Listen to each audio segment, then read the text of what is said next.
Tonight, during this cardboard testimony service, you're going to see testimonies of bodies that were healed, testimonies of addictions that were broken, families that were put together, and emotional miracles that was worked by God. I hope you see what God done for someone else, but I pray most of all there's a faith that comes to your spirit and says what God done for them, God can do for me. I pray that you see a cardboard box that says exactly what you're going through, and you say, if God can bring them out, God can bring me out. David could have easily been too depressed to go on. He could have let suicidal thoughts fill his mind and cloud his judgment. David could have said, I'm done and will not go any farther due to the immense pain and hurt. But he did something that you and I must do when we find ourselves in similar problems and situations.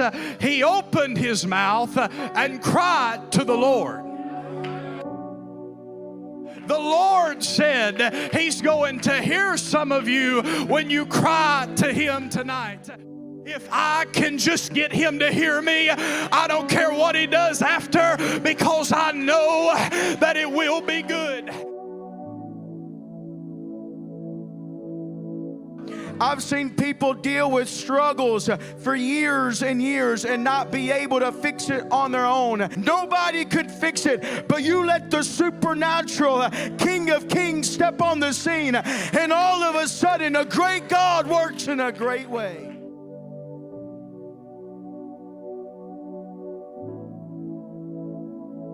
Oh, taste and see that the Lord is good. Blessed is the man that trusteth in Him. When you trust in Him, you're blessed. I don't care what kind of hell you're walking through. I don't care where you've been. I don't care where you're going. When your trust is in Him, you're a blessed individual. I gotta say this because the Lord told me to say this. I don't care what you're going through. When you trust in the Lord, you're a blessed man. You're a blessed woman. If you got the Holy Ghost, if you've been baptized in the name, you're a blessed man. I said you're a blessed man. You're a blessed woman.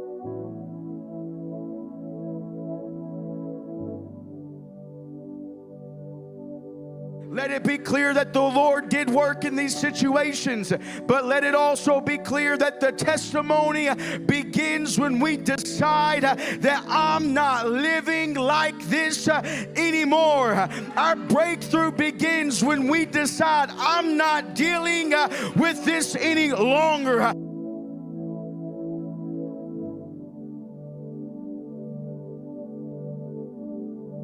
He didn't let depression silence him. He didn't let the devil take his voice. He opened his mouth and cried to the name of the Lord. Not peasant David, but anointed King David is hurt, he's wounded and needing help. He can't deliver himself, he can't clean himself up. You can't clean yourself up. You can't deliver yourself out of the problem that you're in. But the good news is, I'm preaching about one that can take you out of where you are and place your feet on solid ground. What's happening tonight is that the church has taken off the spiritual mask, and we're revealing that though we may look like we've got it put together now, there are scars from our past that speak volumes of where we've been and where we've come from. When Jesus was resurrected, some of the disciples saw Him and they began to tell the others, and we call Thomas Doubting Thomas. Because Thomas said, unless I see the hands of Jesus and until I see his scars, I will not believe.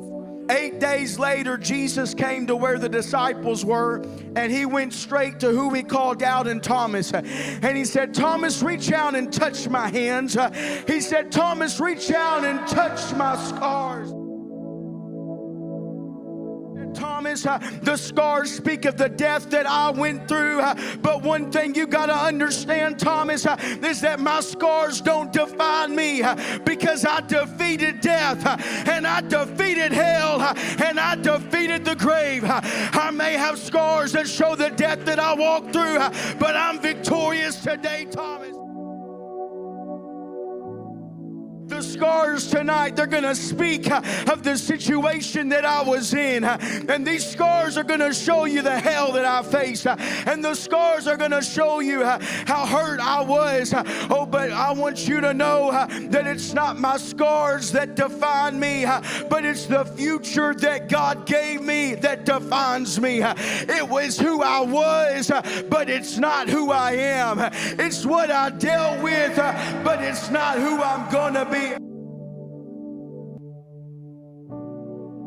He'll meet you right where you are.